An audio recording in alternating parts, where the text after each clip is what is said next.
Well, hello and welcome out to Mulcahy Stadium as the Anchorage Glacier Pilots are facing off against the Chugiak Eagle River Chinooks. Here, the Pilots will be the home team today, and they'll be playing later as well. But the Chinooks will play their final game of the 2019 Scout Showcase. Josh Salem here with Dr. John Grote, the head coach for the Chinooks. It's going to be a great day for baseball, right, Coach? Yeah, it's another good day. We've had some really hot weather here in South Central Alaska the last 3 weeks, but boy, the last 2 or 3 days have been, we haven't seen the sun quite as much, but very pleasant. This will be a great day for our guys to play. It will, and wind slightly, very slightly blowing out to left field today, and our guys just took in and out, and there'll be a full 7-inning game, so regardless of who is winning, as we saw yesterday, they will hit in the bottom half of the inning if the Pilots are ahead, and both teams get 7 opportunities to hit. And we'll give you the starting lineups in a moment. But for right now, Coach, you got a chance to interview a couple of brothers on the team for the Chinooks. Yeah, it's kind of cool. I've been coming up here for 8 years coaching the Chinooks, and we've had a couple of brother tandems on our roster in previous years. Last year, Hannes Kindreich and Larson were together, which was really cool. But this year's even more unique. We got 2 sets of brothers on this club, and thought it might be nice to hear from them together. J. Paul and Paul Fullerton are from Arkansas, and I had a chance to visit with them, and also Michael and Corbin Barker. So let's hear from J. Paul and Pate first. We're going to hear what they had to say just a few minutes ago. The Fullerton brothers, Pate and J. Paul, and very unique situation with you guys on our team this year. But I want to talk a little bit about what it's been like to be up here with your brother. I'm going to start with J. Paul. And J. Paul, you were here last year. What's it been like to have your little brother with you? It's been great. We played together my senior and junior year of high school together, and our dad was our coach. So kind of bringing back some memories of that. Anytime you get to play with somebody you're related to and you love a lot, it's a lot of fun. So. Cool. And Pate, you went to a junior college this year, but going to rejoin him this fall, right? Talk about that. Yes, sir. I'm really excited to go to UAB with him. Wish Dad was coming too, because we're used to, it's like 3 amigos, Dad and J. Paul and me playing together and everything, but I'm really pumped to go to UAB next year. How's it been to be in Alaska? I know J. Paul was here last year, so it's old hat for him, but tell us about just how it's been. It surprises me how beautiful it is out here. Mountains everywhere, and the competition is really, really challenging, and I can tell it's making me a better ball player. She's a pop singer. Okay. I don't think everybody knows that about him. All right. I'm going to turn the tables here. What is something that you know about Pate that maybe nobody else knows that you're willing to share? He is an avid guitar player and a very good singer. Oh, so. Nice. We might have to have him perform in front of the Chinooks sometime. Yeah, for sure. That'd be a great idea. Maybe do the anthem or something? Absolutely. Absolutely. Well, guys, it's been a joy. J. Paul, I've had you 2 years, and Pate, it's been so cool to have you on board this year. But thanks for taking a few minutes, and I hope the rest of the showcase weekend goes well for you guys. Thanks, Coach. Absolutely. Thank you. All right, a big thank you to both the Fullerton brothers. We had a little technical glitch on that interview. We missed out on some of the secrets of Pate, and he told me it was a female singer that J. Paul is his favorite singer, Ariana Grande. Yeah, Ariana Grande. Okay, yeah, so there I just revealed it. Yeah, there we go. I think that's what he said. So anyways, I also caught up with the Barker brothers, and really unique. Now, one of the things, I don't know if you picked up on the interview, but J. Paul and Pate are going to play 4-year ball together. That is so cool. So they're being able to play together is going to continue really for the next couple of years, I guess, at UAB. So University of Alabama at Birmingham. So Pate went to a junior college last year, but he's going to join J. Paul at the university level this fall. So that's really kind of a neat thing. And to be able to get that rolling here in Anchorage or here in Chugiak Eagle River is something special. So I also had a chance to catch up with the Barker brothers. And let's hear what they had to say a few minutes ago down on the field.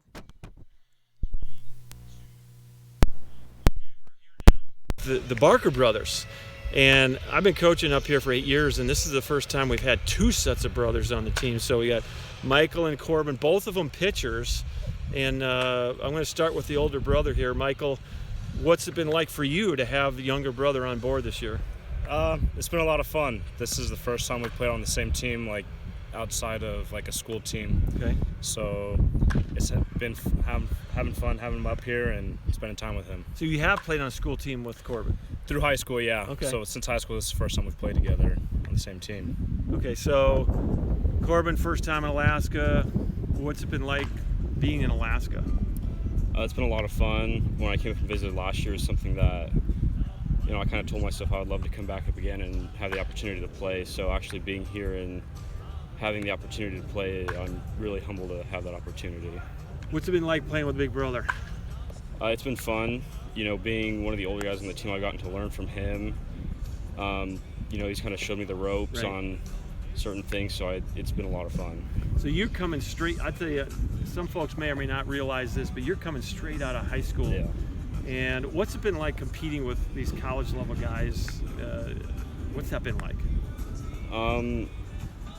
I have competed against some college guys, but this is definitely the best competition I've ever been against. Right. It's definitely going to help me when I go off to school this fall, and so I'm glad I came up here and had that opportunity. Well, Michael, I know one of the things that's kind of cool, I think, is just to have this. You guys played high school ball together, but man, being in a place like Alaska with a brother, to share even 2 months, talk about the memories that you guys have made together. Yeah, so coming up last summer, I'd been on a bunch of hikes and all this sightseeing, and so being able to show him everything I saw last summer is special to share those memories with him. So I'm going to ask you guys the same thing I just asked those guys. Okay, so I want to know something about Corbin that nobody else knows that you're willing to share. Can you think of one? One thing about Corbin that nobody knows, he's got a big crush on Jenny Finch. Ah, Yeah, okay. Corbin Very does, good. for sure. Awesome. All right, now I'm going to turn tables. You've had a minute to think about okay, this. Anything yeah. about Michael that you can share that maybe nobody knows but his brother?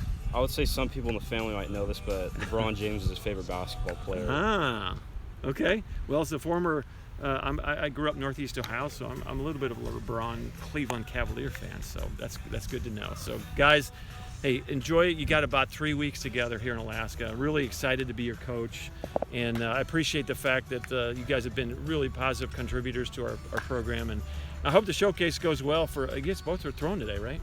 Just me, I'm just throwing today. You threw yesterday. Okay, I forgot about that. So, anyways, Michael, have a great outing, and really, I really hope that you guys have the last couple of weeks. It's even more memories than you've had so far. Appreciate it. Thank you for having us. All right, a big thank you to both the sets of brothers, the Fullerton brothers and the Barker brothers. What a joy it is to share an experience like this, Josh, with your brother. And it's an amazing experience just to be by yourself, but to share that with a sibling, really cool. Oh, it really is. And myself as a triplet, getting to grow up playing with 2 brothers, win a state championship with them, and then one of my brothers still playing at Oral Roberts University, will be a senior next year. It's pretty cool. I miss playing with them, and that's been a thought to maybe come up here next year and play with them one more year. But we'll see what the Lord has for us. But that's really cool, especially with the brothers of Pate and J. Paul. Pate getting to go on and play for J. Paul's senior year next year at University of Alabama. And they grew up in Searcy, Arkansas, and originally J. Paul was at Harding University. They grew up at Harding High School, and J. Paul went to Harding University. Well, I go to Ouachita Baptist University, and they play each other in the Great American Conference. Nice. So there's a little bit of a connection there. And his dad, their dad was the head coach there for a long time. Of course, the Barker brothers from Ridgecrest, California, they are going their separate ways in terms of the 4-year university. Michael going to Fresno Pacific, and then Corbin has signed with UC Irvine. So a little different path for the 2 brothers as they go on to their 4-year universities. But nonetheless, what a joy to share 2 months here in Alaska. All the beauty of God's creation and the discipleship lessons. Those are memories that they'll hold for the rest of their lives. So I'm really excited for them. It's been good to have them on our club. So we're about to have an anthem here, so let's take a moment and honor America with our national anthem.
All right, let's go ahead and set the lineups for you as we get ready to play ball.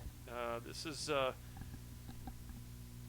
game 2 for the Chinooks in this showcase today. And on the year, the Chinooks are 9-22. They're led by me, Dr. John Groth, 8th year here in the ABL. And 3-7 in their last 10, 2-3 in their last 5. We have lost our last 3 games, so we're trying to get back on the winning ways here today. Leading off is Dylan Gardner, the shortstop. Batting second is the catcher, Joe Brazil. Batting third, DH, Daniel Freeman. Batting cleanup, the third baseman, Jack D'Amelio. Batting fifth, left fielder, Trevor Cho. Batting sixth, second baseman, Patty McCormick. Batting seventh, the first baseman, Ethan English. Batting eighth, the right fielder, Hayden Keller. And batting ninth, the center fielder, Jess Davis. Defensively for the Pilots, out in left field, it's E.J. Andrews. Dalen Kalikton is in center. Garrett Spain in right. George Mendezano at third base. Zach Segal at short. Malcolm Tipler at second. Bradley Knighting at first base. Zach Morgan behind the plate. And on the mound, left-handed freshman from the University of Kentucky, 6'3" and 215, Braxton Cottongame. Cottongame gets the start for the Pilots, wearing their camo tops today with the white pants. Got the retro Atlanta Brave ball cap with the script A in red on the front white panel, the blue panels all the way around the back of the ball cap. And the Chinooks wearing their red tops today with the white pants, blue piping down the sides, and of course the red ball caps and the navy blue batting helmets. So we are getting ready to play ball here in Anchorage. 65 degrees at game time. Northeasterly wind at 6 miles an hour, just barely moving those flags in left field. A little bit of a push on balls that get up in the air towards the left field. Other than that, really won't have a big impact on the ball game. Here at Anchorage, Mulcahy's field, 410 straight away, 325 down the lines. Don't have any listings in the gaps, but there is a lot of room in those gaps for the center fielder and the corner infielders to roam. So going to have to put a charge in one today to get it out of here, especially in the gaps in center field. I've never seen a ball hit out here in center, but it will go out in left today for sure. Leading off for the Chinooks, shortstop Dylan Gardner. First pitch from Cottongame is going to miss at 1:01. Braxton Cottongame coming out of Hazard, Kentucky, getting to play at the University of Kentucky as well, as the next pitch is up and in. He comes in with a 2-0 record this season, 3.15 ERA, making his 5th appearance of the season, 20 innings pitched, 20 strikeouts, 11 walks, and 21 hits. Pretty good numbers for the big left-hander, 6'3". Winds up. 2-0 pitch, and pretty good swing by Dylan. Just does get a piece of that. Marcus Dolan's our umpire behind home plate. Tom Swoboda at first, and Silas Drayden down at third base today. 2-1 pitch. Big hack by Dylan, and can't connect there. And the count's even, 2 balls and 2 strikes. Nobody on, nobody out, just getting started. Here in Anchorage at Mulcahy Stadium. Cottongame, the big lefty, just misses on the 2-2 pitch. It's now 3-2.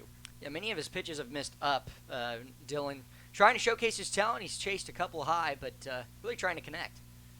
Next pitch at Gardner, fouls it straight back. We'll do it again at 3-2. Joe Brazil waits on deck for the Chinooks. And this whole weekend is a chance for these guys to showcase their abilities in front of all the major league teams. All of them are represented by the scouting weekend. And the next 3-2 fouled straight back. We'll do it again. Well, Coach, you get to see him from down there for Dylan, but what can you say about this Oklahoma State Cowboy? He came in late. I felt a little bad because he came in a little late. Here's the next 3-2, and that's going to miss. And Dylan Gardner will draw a walk. And this is what he's done for us in his time here, is he gets on base, and he's an excellent base runner, good quickness.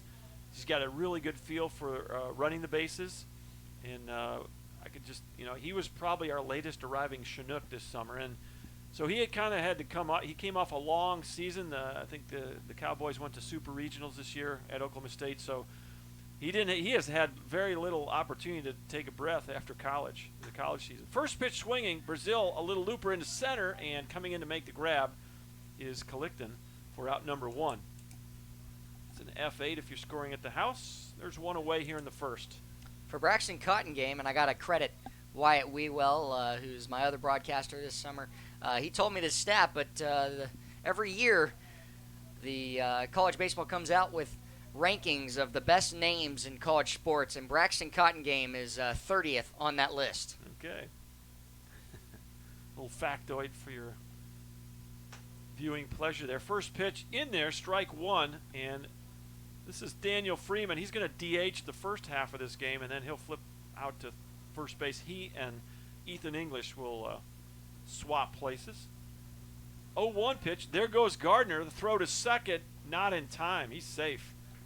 And that's what Dylan has done all summer for us. Really nice job. Got a good jump. He's got quickness, and I know he got some experience in the Super Regionals as a pinch runner. So really done a nice job for us in that role as a base runner, and also done a good job defensively for the Chinooks this summer. And little by little, that swing's coming around. So I know he's had some hand issues to kind of overcome. And so this is hopefully an opportunity for him to kind of get his hand healthy and back on track. But he's been a really good player for us this summer. And as a leadoff hitter, boy, he got on base, stole second. So he's doing exactly what you like to do at the top of the lineup. He's stolen 6 bags this season. If you include that one, has not been caught once. Yeah. So Freeman now with a 1-2 count, 1 out, and Gardner at second. Fastball misses high, 2-2. Wouldn't be surprised to see Dylan try to get another bag here. You got the lefty on the mound, and a lot of times when you got the lefty on the mound, they got their back to that guy at second, and you can kind of get that running start a little bit easier than you can with the righty. Boy, Cotton game really comes close with that right foot. Swing and a miss, and Freeman's down on strikes. First strikeout of the ball game for Cotton game.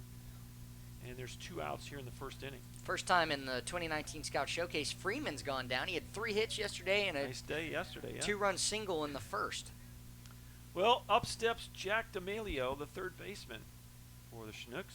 First time in this ball game. This will be the last time that some of these guys get to play in front of the scouts this weekend. We do have some announcements to make in terms of the All-Star roster for the Chinooks. And we'll get those out here as the game progresses. We got the information after yesterday's ball game. 1 ball, no strikes to Jack. Trevor Cho waits on deck for the Chinooks. Braxton Cotton game. Freshman from Kentucky. The 1-0. This is high, 2-0. Yeah, Jack, I know Jack pretty well. He's my roommate this summer, and we're actually on Coach Groth's route to come pick us up every day, so we've gotten to know each other pretty well, and Jack was the second to last that came in a little late this season. Yep. Fastball in the outside corner, it's 2-1. Jack, a middle of the pack average on the team, 209 hitter, 9 hits this season. Still been sitting there a few games ago and is waiting for his double-digit hit. Sophomore from Pomona pitcher, liner to the second baseman, and Tipler, I don't know if they called it a catch or not, but he went ahead and threw it anyways, and I think Tom Swoboda actually called it a catch. So that'll be an L4. D'Amelio's out, and that ends the first inning for the Chinooks. They draw the leadoff walk. Gardner steals second, but he's stranded there. We'll head to the bottom half of inning number 1 when we return.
right, welcome back to Anchorage. Let's walk you through the lineup for the Anchorage Glacier Pilots. They are 16-15 on the year and currently in third place in the ABL. They're led by first-year head coach Jeff Pritchard. Here's their lineup. Dalen Collickton will lead it off, center fielder. Batting second baseman Malcolm Tipler. Batting third, the right fielder Garrett Spain. Batting cleanup, the catcher Zach Morgan. Left fielder E.J. Andrews bats fifth. The designated hitter is Logan Paulson. He'll bat sixth. Batting seventh is the third baseman Jorge Mendezano. Batting eighth, the shortstop Zach Segal. And batting ninth for the Glacier Pilots, first baseman Bradley Knighting. Defensively for the Chinooks, Trevor Cho in left, Jess Davis in center, Hayden Keller in right, Jack D'Amelio at third, Dylan Gardner at short. Patty McCormick gets the start at second, Ethan English at first. Joe Brazil gets the nod behind the dish today. And on the mound, the right-handed sophomore from University of Alabama at Birmingham, from Calera, Alabama, 6'5" and 195, Tyler O'Clair. Tyler O'Clair gets the start. He'll throw the first 2 innings.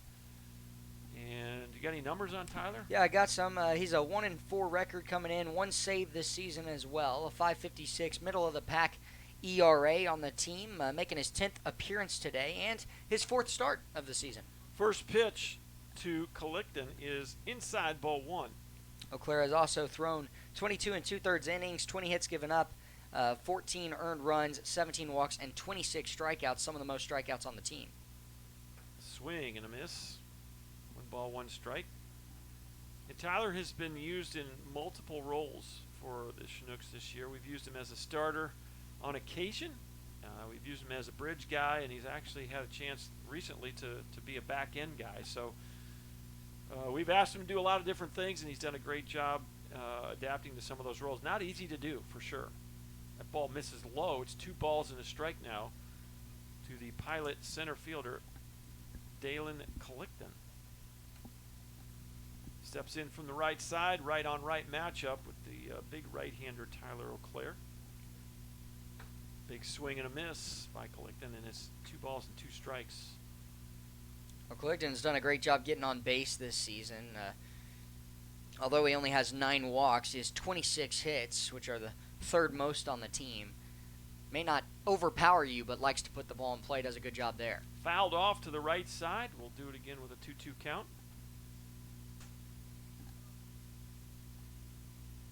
Every so often that breeze picks up. And again, after the heat wave, we had record-setting heat wave here in Alaska in the last couple of weeks. It's awful nice to have a cool day.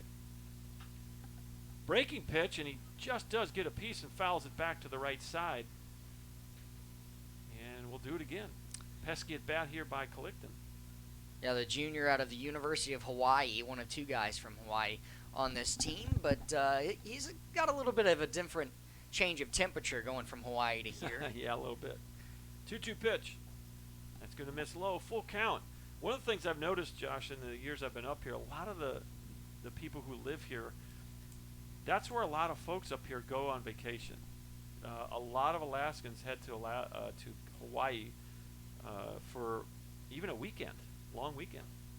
Foul tip, and we'll do it again. Boy, Collickton really making Tyler O'Clair work here in this first at bat of the ball game. But I've noticed that a lot of the my host family and other families and folks that live here year round, they won't think twice about hopping on a plane and taking a long weekend to Hawaii. So I wonder how many times that is for the Hawaiians to come up here to Alaska on their probably not vacations. reciprocated very much. 3-2 pitch fouled off, and another foul ball by Collickton. He's doing a good job here of just battling. Bet the scouts are eating this up right here, this first at bat between O'Clair and Collickton. Well, all these pitchers just get a short outing, so you're not overly worried about the pitch count. And Collickton draws the walk, so there you go. Nice job by him. And that's the first walk for O'Clair, and that'll bring up the second baseman, Malcolm Tipler. Tipler will step in from the wrong side of home plate. He's a lefty. As we have a flyover, as we always do here in Alaska, we have airplanes abound at all the ballparks. No matter where we're playing, there are airplanes flying around. Most of them of the small variety, but nonetheless a constant presence in the skies. Whether we're playing here in Anchorage, which there's a major airport and an Air Force base right close by the ballpark. Out at Chugiak, we have Birchwood Airport right there, and also a lot of folks just fly off the lake out there, so we have constant smaller planes flying over the ballpark in Chugiak, and the same can be said in Kenai as well. 1-0 count, the pitch. Line shot, right field, that's trouble. And Keller, it gets by him all the way to the wall. The runner's going to be sent home. And Tipler's going to look for 3. Here's the throw, and out at third base, I think. Yes. Yeah. Marcus Dolan. That's funny. He got so close to the play that Tipler actually ran into him, but the throw will get Tipler at third base. So it'll be an RBI double for Malcolm Tipler, and the Pilots will take the early 1-0 lead. Well, Malcolm Tipler with so much speed, and he's had great success against the Chinooks this season. Really lays on one. It happens to get by Hayden Keller in right field. He gets it in quickly, and as Malcolm Tipler is rounding second, that's when the throw is literally in the air to Dylan Gardner, the shortstop, who cut it off, and he's thrown out 2 guys now in 2 days. Really on nice the relay throw by Dylan there, and Jack D'Amelio able to apply the tag. So the first pitch missed to Garrett Spain, who's playing right field and batting third for the Pilots. 1-0 pitch called a strike. It's 2-0. Well, the best was that Marcus Dolan, the home plate umpire, had to wait for Jack to move out of the way just to call him out. Was standing right behind him. Yeah, he might have punched him. Yeah. Nice shot to the ribs. Auclair out of the windup. The 1-1. We'll tap her to first base, and Ethan English will step on the bag nonchalantly for out number 2. 3U if you're scoring at the house. That'll bring up the cleanup hitter, catcher Zach Morgan.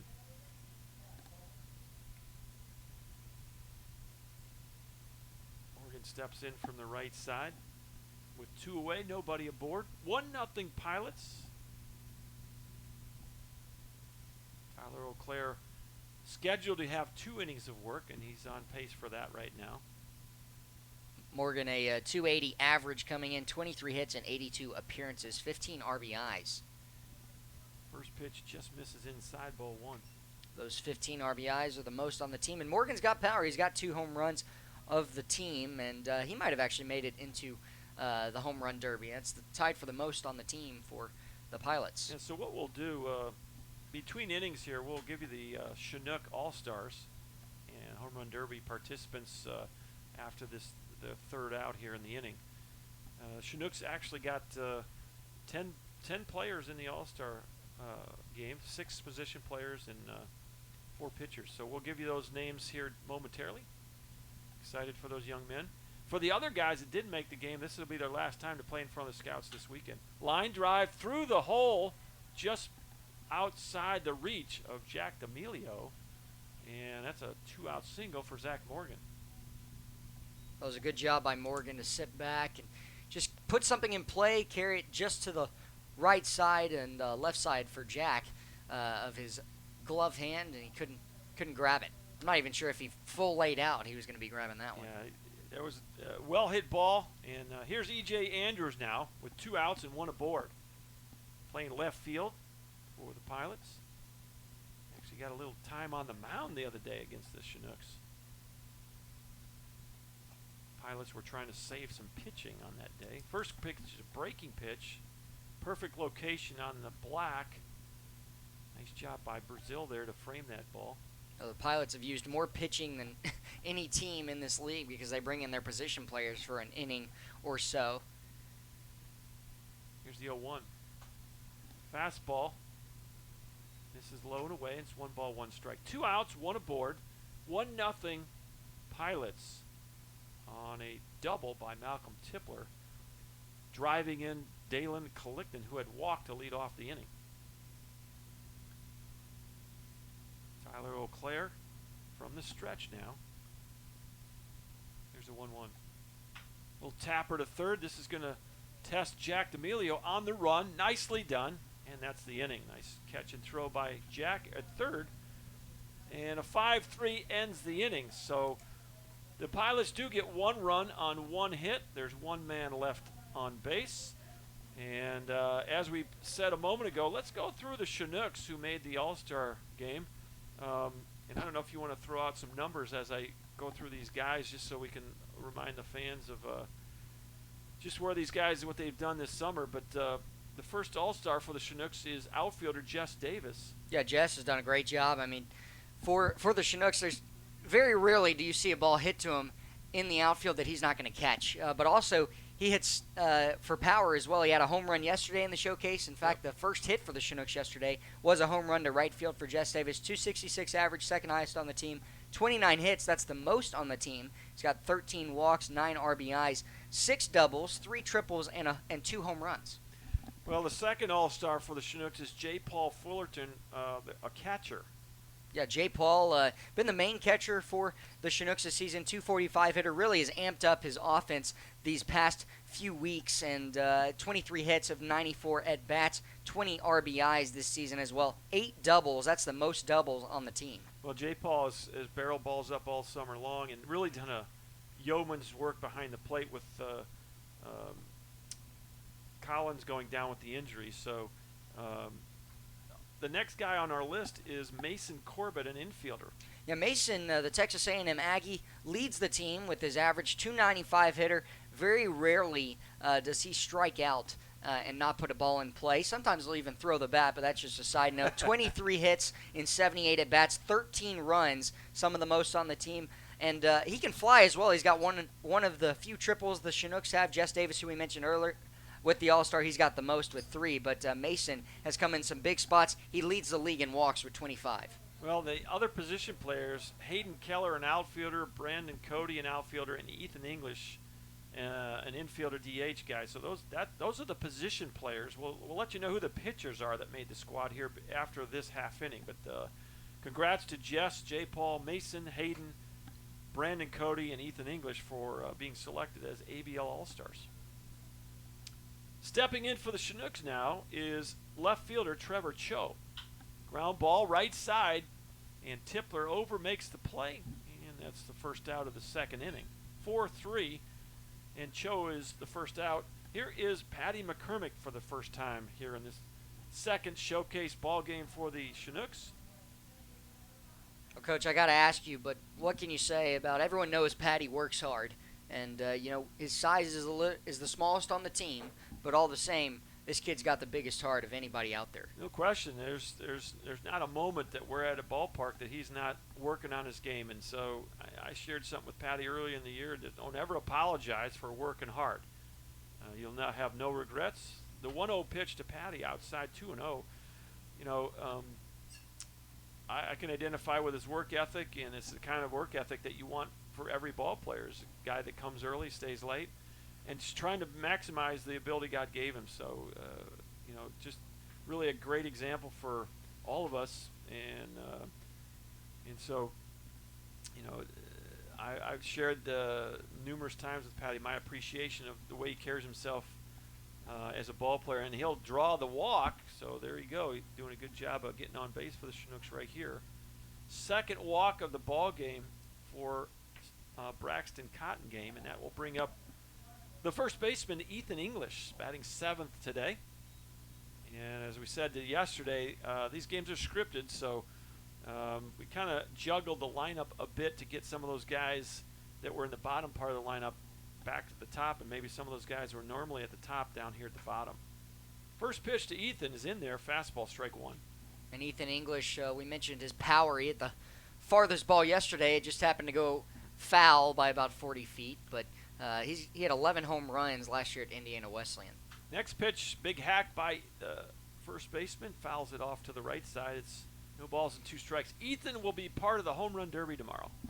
And so the other player was going to be Brandon Cody, but Brandon has got an injury here that will send him home tomorrow. So we'll talk about that here momentarily. He got a little leg injury that something he needs to get back and start rehabbing. It's not a major injury that's going to require any kind of surgery, but nonetheless will limit his ability to play the rest of the time up here. So Brandon's on his way home tomorrow, which we're all kind of sad about, but he has been selected as an all-star and would have been in that home run derby. There goes Patty, the second to throw down, and got him. Yeah, Patty McCormick trying to show off his quickness there, and a good throw by the catcher, Zach Morgan. Good quick release, and Patty is the second out of the inning, caught stealing 2-4. Yeah, Patty got a little bit of a late jump. Usually you need to go first movement, and he hesitated for a half second, and that's what 2-2 pitch, and way out in front, Hayden is a strikeout victim, second strikeout victim of the ball game. And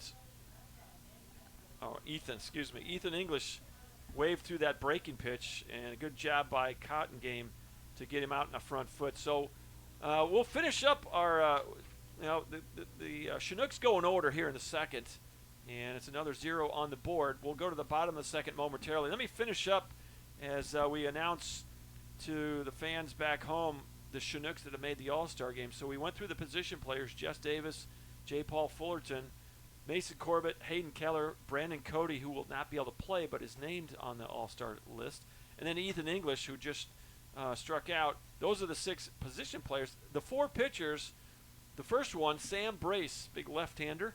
And tell us a little bit about Sam. Yeah, Sam has the most innings of any pitcher on the team, which is 38 innings, 44 hits given up, 18 of 22 runs are earned, 18 walks, 19 strikeouts, though, 4.26 ERA, the third lowest on the team.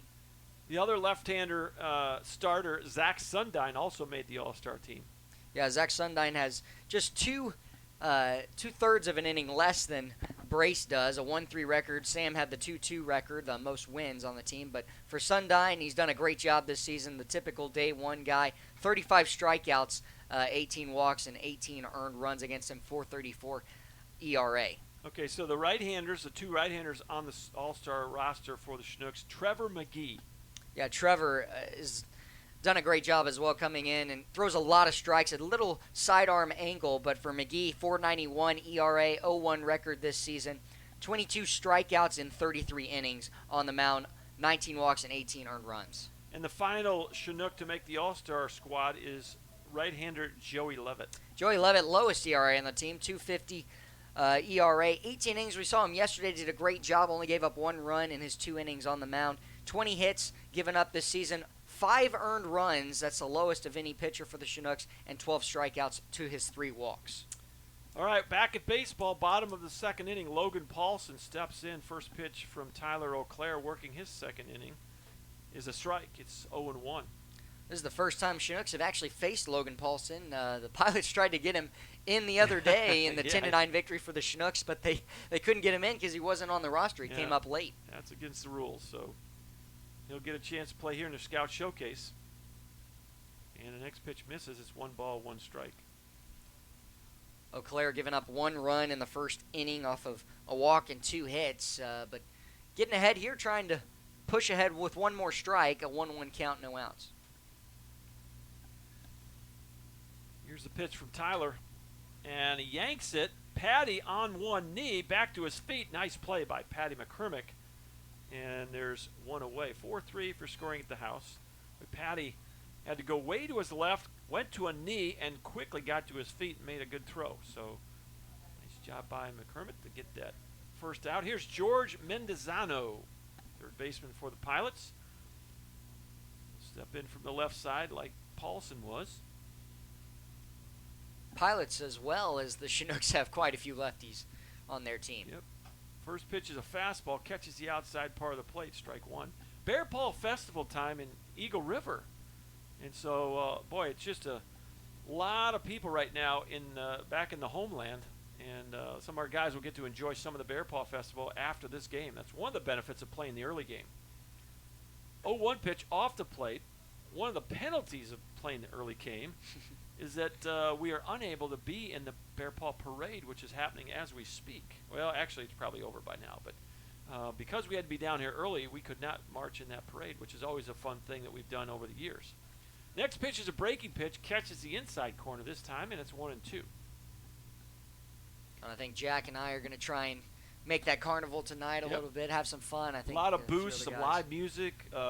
It's a time where a lot of people head to Eagle River for fun and food and just a little some making some memories. There are some midway type rides set up in Eagle River for about 4 days. And there'll be some fun and games for anyone who wants to partake. There are a lot of booths with all kinds of food from all over the world and some live music right there. So it's really kind of a nice getaway for a lot of folks. And the Eagle River is the centerpiece of a lot of things going on this weekend. Swing and a miss, struck him out. And Mendozano is the first strikeout victim for Tyler Auclair. So there's 2 away here in the second inning. 1-0, Pilots lead it. And here's Zach Segal, the shortstop. And we will see Tyler Weinkoop, the left-hander, in the next inning for the Chinooks. And that ball misses low. Ball might have got by Brazil all the way to the screen there. And for Segal, he's a redshirt freshman at Stanford University. Yep. Coming out of La Jolla, California. A lot of these ball players are from California that play in the Alaska League. Of course, we probably have as many kids from all over the country as any club in the league. I think 16 or 17 different states represented. Boy, off the end of the bat and fouled off to the right side. 1 ball, 1 strike, 2 away, nobody aboard. So far, Tyler Auclair working a perfect second inning. Gave up 1 run in the first inning on a double by Malcolm Tipler. 1-1 pitch. Just misses high. Inside, and it's 2-1. Half the roster of the Pilots, 12 guys, come from California, and including all 4 catchers that are on the roster for the Pilots. Well, it's an easier trip from California to Alaska than it is from anywhere else. And the Chinooks, by nature, I don't know if too many of the fans, surely most of the families and fans of the Chinooks know, we're the only faith-based team in the league, and we draw from all over the U.S. Athletes in Action's headquarters is Xenia, Ohio, and we have 4 different teams that play in different collegiate leagues all over the country. And that pitch misses, and it's a walk, so not quite a perfect inning for Tyler Auclair. He walks his second batter, and with 2 away, here is Bradley Knighting. Bradley, a lower of the pack hitter, 200 average, is 85 at bats, 17 hits this season, 15 runs scored, and 18 walks. In fact, he's tied for the most walks on the team. He'll step in from the left side, the 5th lefty in the lineup for the Pilots today. Takes a good hack at a fastball, fouls it into the parking lot. I think the Chinook vehicles are okay on that one. I always make a comment back home of where I parked and drive an Avalon and say, well, it's headed toward the Avalon. The lefties always give my Avalon fits because they're foul balls. That's where I park to try to protect it. I have had a ball go through my back window before at the ballpark at a ball game, so kind of always am aware of where those foul balls head. And I guess that was the strike, so it's 0-2. Auclair working ahead of Knighting here. Looks like there's some baseball out on the periphery of Mulcahy today. This looks like a Pony League game out there out in center field. Swing and a miss, strike him out. So Tyler does a nice job of finishing on a positive note there. Strikes out 2 in his second inning of work. And that'll do it for the Pilots. We'll head to inning number 3. The score remains Anchorage Pilots 1 and the Chinooks 0.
Welcome back to Anchorage. Dr. John Groth alongside Josh Salem. Well, we're right in the middle of the 2019 Scouts Showcase. Yesterday's games 1, 4, and 7. Oilers Miners game 1. Chinooks Bucks at 4, and then it was the Pilots and Bucks last night. This is game 1 of the second day. Chinooks Pilots. 4 o'clock game has the Miners and Pilots playing, and then the 7 o'clock will be the Oilers and Bucks. And so we'll talk about the Home Run Derby and All-Star game momentarily. But to take you through the middle 3 innings, here's Josh Salem. Well, Hayden Keller, the right fielder, leads off. Jess Davis, the center fielder, 9-hole, will be up next, and then the top of the order will come back around for the top half of this third inning. A 1-0 ball game, and the next pitch from Cotton Game is strike one, a 1-1 count here to Hayden Keller. Keller has found himself in left field and right field. He's in right field today, and he'll take ball 2 bouncing in the dirt off the plate. Tomorrow's schedule, 1 o'clock Home Run Derby. And if you want to start searching the internet tomorrow on the ABL, you might be able to find. And traditionally, the Oilers have broadcast the Derby. Hit up into the air in left center. E.J. Andrews will make the run over and grab it for out number 1. F7 in the book. As Davis comes up, and Davis, a pretty good day yesterday, hit the ball hard 3 times that he came up. Home run to right field, a ground out to second, a fly out to left field in his 3 at-bats. Yeah, Jess has really started to hit the ball with some authority here the last 3 or 4 ball games, and he's had a nice summer average-wise and done a good job on the bases, but starting to hit with a little more power here the last week or so, and it's always good to see, and it's always nice to get hot when the scouts are watching. Well, for the 3 batters in this inning, it'll all be left-handers, and that'll be popped up on the left side out of play as catcher will go over Morgan to just make sure it gets out. 0-2 count, 1 out here in the top of the third inning, a 1-0 ball game. Chinooks still looking for their first hit of the ball game. No hitter still intact. There was a combined no-hitter last night for the Angels, honoring Tyler Skaggs, who passed away, and some pretty amazing stuff that happened last night on that combined no-hitter. 0-2 pitch awaits. Fastball misses high.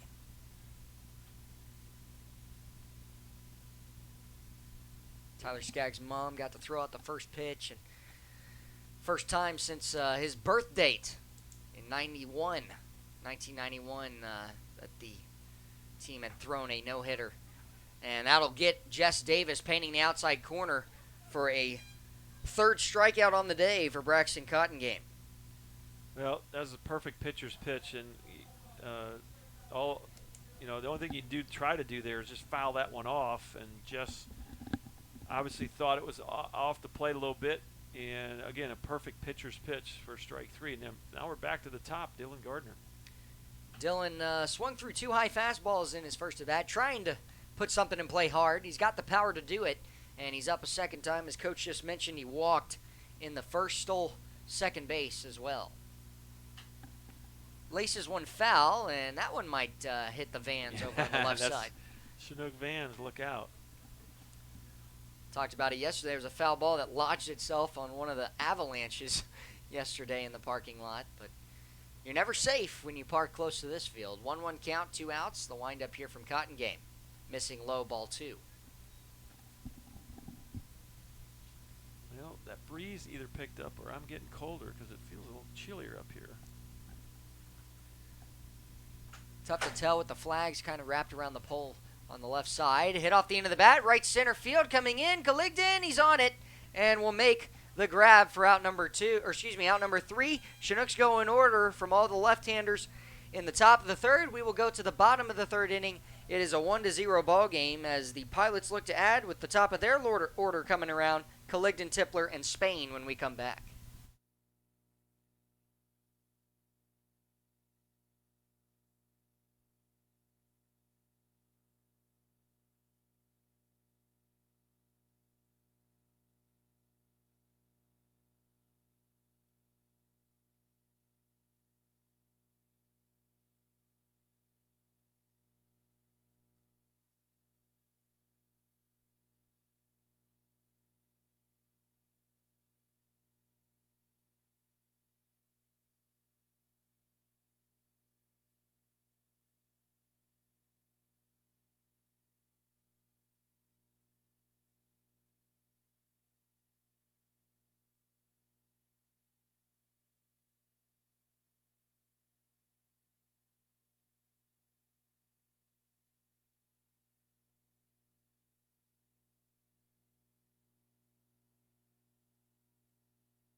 Back for Tyler Winecoop, entering in after Tyler Auclair. So both Tylers will be the first two pitchers in the game for the Chinooks of Game 2 for the Pilots and the Chinooks here in the 2019 Scout Showcase. Bottom of the third we go. It's 1-0.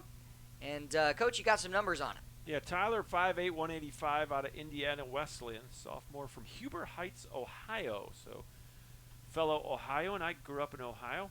On the summer, 13 innings pitched, 11 strikeouts, 15 walks, ERA of 6.92 for Tyler. This will be his 12th appearance of the summer.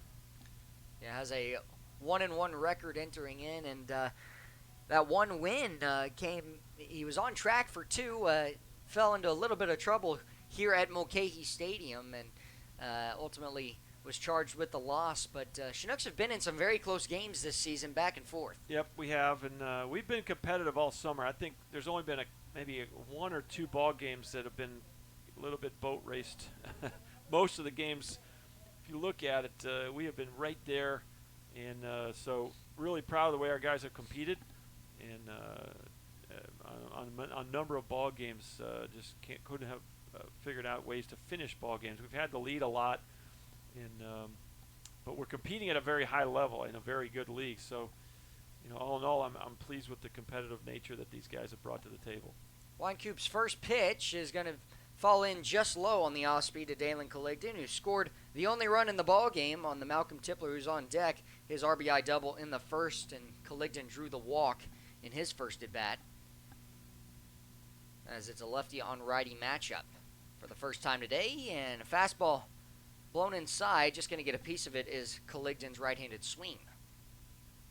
2 hits today for the Pilots have come from Tipler and Morgan, and only 1 extra base hit in the ballgame so far. The 1-1 pitch awaits. Off speed, took a little off and got Colligdon out in front. Colligdon's a guy, if you get ahead to him, he is more susceptible to chasing those pitches, those off-speed pitches. But he did fell off, had a full count at bat in his first one and drew the walk off of Auclair after falling off a few. He'll strike out here, though, on the pitch well off the plate, chased away, and the first strikeout for Tyler Winecoop. Really nice job by Joe there, the catcher, Joe Brazil, holding on to that ball. Ball kind of tailed away from his glove, and he stayed with it and was able to acquire the quick tag. He's done a really nice job. Jake Collins with the injury to his hand, and Joe, we wanted to do some catching at the beginning of the summer, and with Jake going down, Joe's our second catcher now, and he's also a good third baseman, so he can do some different things for clubs, and I think we just committed to a Division I school on the East Coast. I don't remember what the name of that school was, but I'll have to do some research on that. But excited for him, and he'll bring he'll be able to catch and play some infield for them as they need it. 0-2 count here, 1 out to Malcolm Tipler, who is 1 for 1 today, an RBI double in the first inning, and he's chased 2 pitches from Winecoop. It's right down the line, and it's going to go foul, just foul, as Tipler will have to retreat back to the left-hander's batter's box. And you saw Winecoop met the ball at the same time that Tipler was running over it. And Tipler with great speed, and he can find a way on just like that. Probably a good decision there. Sometimes on those kind of plays, it's smarter to pick it up and get the easy out, but that was not going to be an easy out.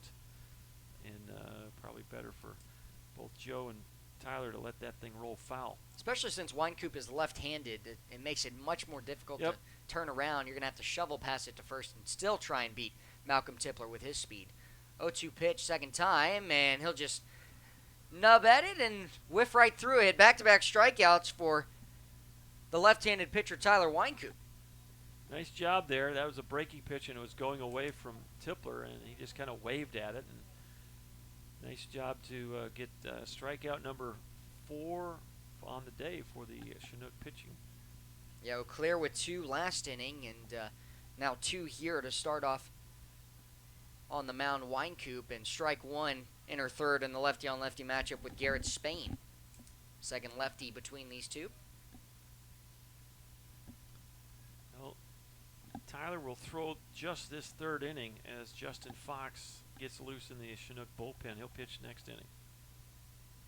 That pitch blocked up in the dirt, skips away a few feet, but a 1-1 count as Spain will tip it back to Marcus Dolan, the home plate umpire. Haven't seen a pitcher warm up yet in relief for the Pilots in their bullpen down the right field line. So Braxton Cottongame might have a few more in him here for the showcase. Yeah, the Pilots have 3 games in the showcase, so they got to get more coverage. Hit hard to center field, going right to Jess Davis into his left side. That'll line out to center for the third out, but a good job by Tyler Weinkoop.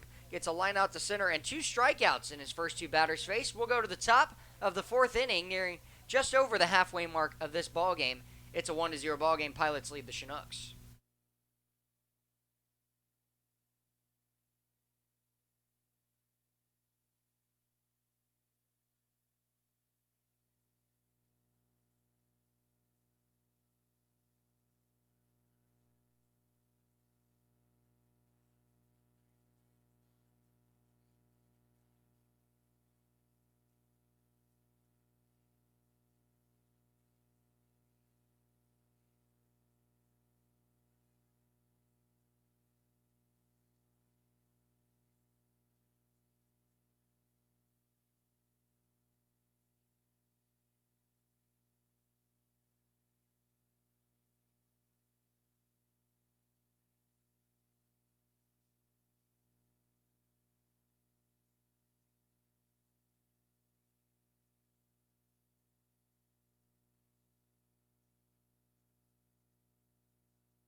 Well, Joe Brazil will lead things off here, top of the 4th, his second time around, and flew out to center field for out number 1 in the first. Ground ball to left side, fielded by the third baseman, will throw to first, and Mendozano making the play for out number 1. 1 pitch, 1 out from Cottongame. He has averaged a strikeout every inning, just 1. He's up to 3 so far, and now it brings up Daniel Freeman, who was one of those swinging in the first. All right, so we got Dalton Smith coaching third. Got the long sleeve under the short sleeve pullover, and we got Ty Beck coaching first. So that might be a first for Ty. Got the helmet on. He's got a short sleeve pullover, and I think he's got a stopwatch in his hand. So he's playing the role down there as Ty Beck. It's kind of funny. He's a little fascinated by the stopwatch. Keeps looking down at it, trying to time Cottongame's delivery to home from the windup. He's probably just playing around is what he's doing. I think There's so, nothing too. to be timed at this point. No, But, not from the windup. Ty has he's come full circle because for years and years he was the Chinook bat boy, and then now he's on the coaching staff. Just for this scout game. 2-1 count to Daniel Freeman. He'll take ball 3, sailed up and out halfway through the left-hander's batter's box, and 1 out here. Only 1 walk issued by Cottongame. He's got 3 strikeouts, and the first out in the inning was a ground out to third base from Joe Brazil. Payoff pitch here, big swing and fouled back. Will work it full. Well, Dalton's done a great job of helping coordinate the activities for the showcase games, as has Troy Hervey and Sam Potter, the assistant coaches that are helping me out, and obviously Chris Beck's down in that dugout as well to just kind of manage the ship down there. But really appreciate the efforts of those guys in helping us do what we do every day, getting guys to and from the gym and to the discipleship and also to the ball games. And obviously the help on the field every day is a big plus for us as well. A walk to Daniel Freeman here, and that'll put a runner on for the 4th inning. Apart from that, it was 5 straight outs retired by Cottongame, and Freeman will reach base here. 3 walks now, and Coach, you mentioned the coaching staff who's been alongside you this summer, and they've had to wear many hats, not only coaching-wise, but chauffeur. And Jack D'Amelio will line out to the diving glove of center, and it falls down, so that'll move him up to second. But Daniel Freeman will be out on the fielder's choice, and that is crazy to me, as that hurts Jack D'Amelio right there. But all the same, Jack laced one to center field and went right in and out of the glove of the sliding center fielder Dalen Caligden, and Daniel Freeman couldn't see the ball, was on the ground. Tough break there, second out of the inning.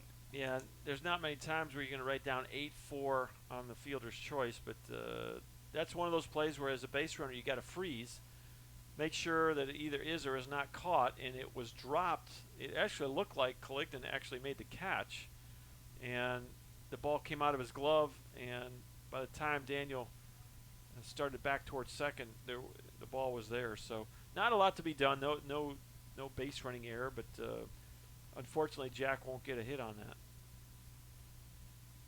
Curveball falls in, a 1-1 count, 2 outs. Here to the left-hander Trevor Cho, who grounded out to second base of Malcolm Tipler in his first at-bat. Jack D'Amelio, decent speed. He's not going here, though. Chop to the right side, right to the first baseman, who will just take it himself, Zach Morgan. So one stranded of Jack D'Amelio in the fielder's choice. He's stranded as we go to the bottom of the fourth inning. Still a 1-0 ball game. Pilots looking to add after getting one in the first inning. We'll be back in a moment. You're listening to Chinooks Baseball.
Well, we're back for the bottom of the fourth inning, 1-0 ball game. 2 hits and 1 error for the home team of the Pilots. Other than that, the Chinooks have zeros across the board offensively.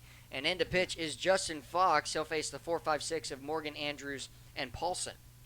Foxy is a 6'3", 195-pound right-hander out of Trinity University. Sophomore from Bel Air, Texas. On the year, 16 innings pitched, 12 strikeouts, 6 walks. ERA of 5.06. His record is 1-1. Smashes one to right field. Going back, Hayden Keller, he's underneath it. And that'll be the fly out to right. Zach Morgan, good wood on it. And that'll be the first out of the inning on one pitch here in the bottom of the fourth. Just over the hump of the halfway mark in this 7-inning ball game. Yeah, these are all quick ones. I personally don't like playing sevens when I'm coaching just because I don't think it represents what a true baseball game is. It's a 9-inning affair. So but we have to play a handful of doubleheaders in the ABL. I think we have 3 or 4 doubleheaders throughout the summer. So when we do play the doubleheaders, the first game is a 7. Actually, they're both 7s. That's right. I'm thinking back to my college coaching days where we went 7-9. Which is kind of typical for a lot of conferences. That's interesting. Yeah, we're flipped in the Great American Conference. We go 9-7. Okay. So that pitch will miss in the dirt. A 1-1 count here, 1 out, and another flyover here in the bottom of the fourth inning. So what happens a lot of times, the 7-9, if what the umpire said at home plate when we go into that first game is the first game is a 7 and the second is a 9 unless if the first game goes extra at all, the second game reverts to a 7-inning game. Mm-hmm. So if you go 9-7 and you go, you could easily go extra innings in that second game, and those umpires got to work some overtime. Yep. Maybe without getting paid for it. So I don't know if that's the only reason that we do it, but a lot of conferences will go 7-9. And the rule is that if you go extra at all in game 1, that second game will flip to an automatic 7-inning ball game. Makes sense, yes. My brother played at Howard Junior College as well, and that's how they had the format of it. So it's a little weird doing it our way. That pitch goes to the backstop. It'll be a walk on 7 pitches to E.J. Andrews, who's on against Justin Fox here. That's the third walk of the ball game for Chinook pitching, and the first for Justin Fox, the third of 6 pitchers. After Justin will be Trevor Mcgee and then Michael Barker and Hannes Kindreich, all for 1 inning apiece.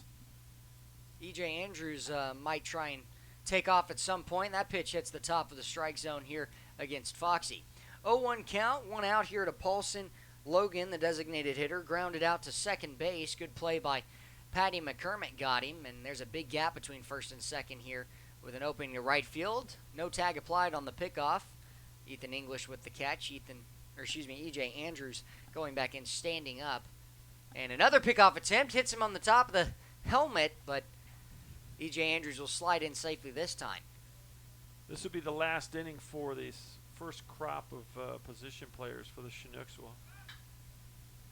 Right into the diving glove of Patty McCormick will double him up to end the inning really as he nice throws play. it over to Ethan English. Great diving play by Patty McCormick and hit well on the line out to second base by Logan Paulson, but it happens to be the L4 double play to end the inning. We're going to the top of the 5th inning, a 1-0 ball game. Chinooks trying to get their offense going against Braxton Cottongame, who is going to come out for a 5th break time. up the no-hitter. Let's go. Trying to break up the no-hitter. Coach wants to see go. it. We Come want to see on. it.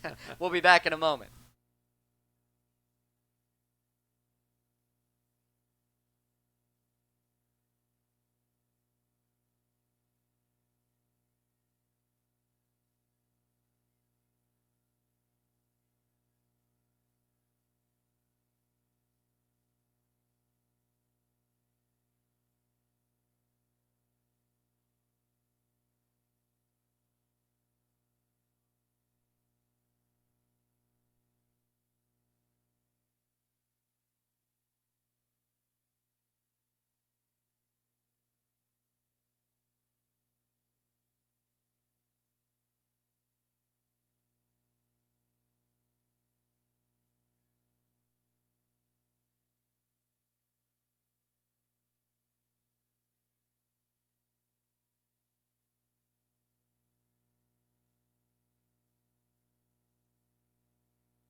Well, we're fired up and ready to go here for the top of the 5th inning. Mason Corbett comes in for his first at-bat in relief of Patty McCormick, who just doubled up E.J. Andrews with the line out from Paulson.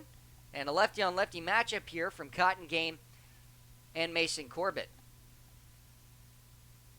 Coach, I've picked a few guys to ask you about this question, but what can you say about Mason and his contribution? He'll poke one down the left field line, and it'll just go foul, an 0-2 count. Well, he is really, obviously he's leading us in average right now, and really nice job of getting on base. When he's not swinging the bat, he's getting on base via the walks. So I think he also leads us in walks, if I'm not mistaken. Yeah, so, he does. 25 walks this season.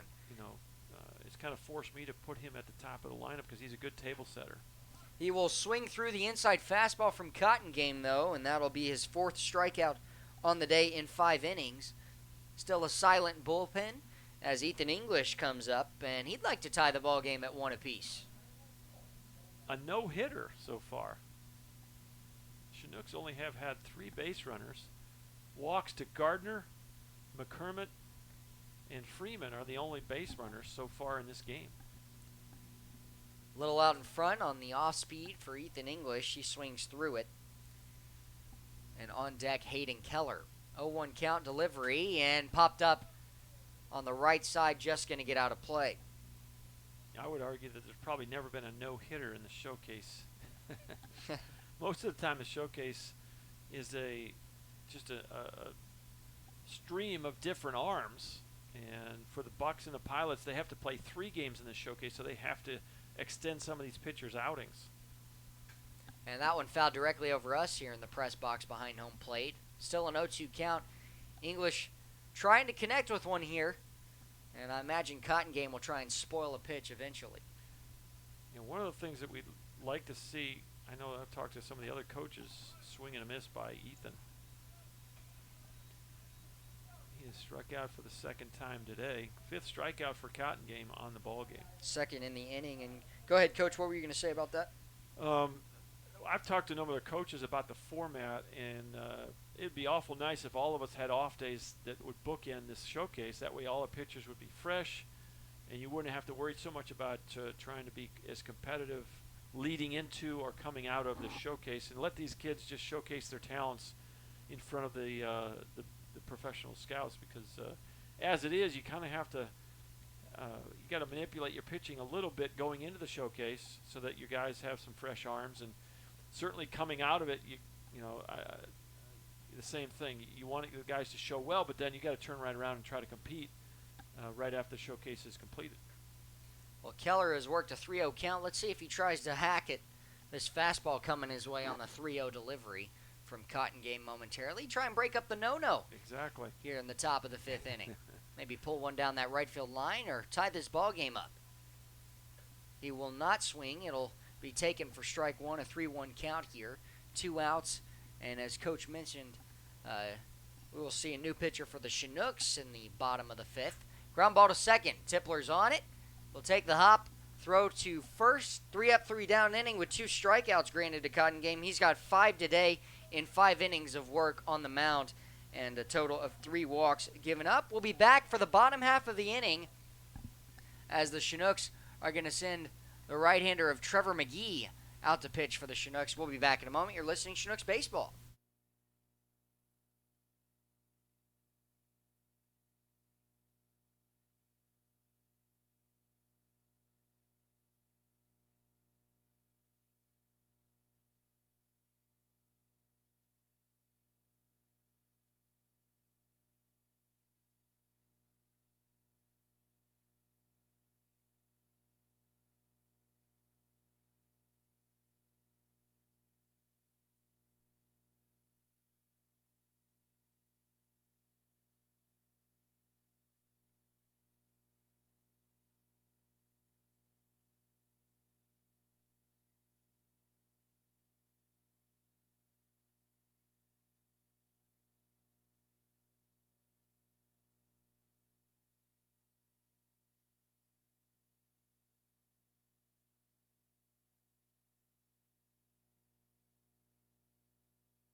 Back for the bottom of the 5th inning, 1-0 lead. Pilots ahead of the Chinooks. Trevor Mcgee out to pitch for the Chinooks, and he is relieving as the 4th pitcher. Tyler O'Clair took the 1st and 2nd inning. Tyler Weinkoop the 3rd, and Justin Fox in the 4th. Now it's Trevor Mcgee. McGee's first pitch, ground ball to 2nd on the rollover from Jorge Mendes. It's fielded by Corbett. He'll throw to 1st for out number 1. Yeah, the changes have been made now, so you got Mason at 2nd. You got Paul Fullerton back behind the plate. And I'm trying to think, Paul Fullerton at short. Those are the changes. And, of course, at first base is Daniel Freeman just flip-flopping with Ethan English as the DH. Zach Sagel up next. He drew a walk in the second, and he'll work the wind-up here and smash one to left field. It gets underneath it. Trevor Cho going back. He's on the warning track. Won't reach it. That's extra bases for Sagel, and he will hold up. No, he's going to extend it to third as it was bobbled by the left fielder Trevor Cho, and that moves up the runner. It'll be a double with an error. Yep. As it puts a runner on third base here with one out in the bottom of the fifth inning, and it brings up the 9-hole Bradley Knighting. Well, that ball was well hit, and it got up, and that wind, just a little bit of a push, and Trevor, it looked like he had a beat on it for a while, and then the ball kept going, and it got over his head, but the thing that hurt was when he picked it up, he dropped it. He picked it up, had it in his hand, and it just fell out of his hand. And when Seagal saw that ball hit the ground, he didn't stop coming around second. So McGee will try and do exactly what Eau Claire did to Knighting in the second, a strikeout swinging. Try and get a strikeout here and get one more out, maybe a pop-up on the infield here against the left-hander Knighting. First baseman, he'll poke one foul for a 1-1 count. Coach, you got some numbers on Trevor Mcgee?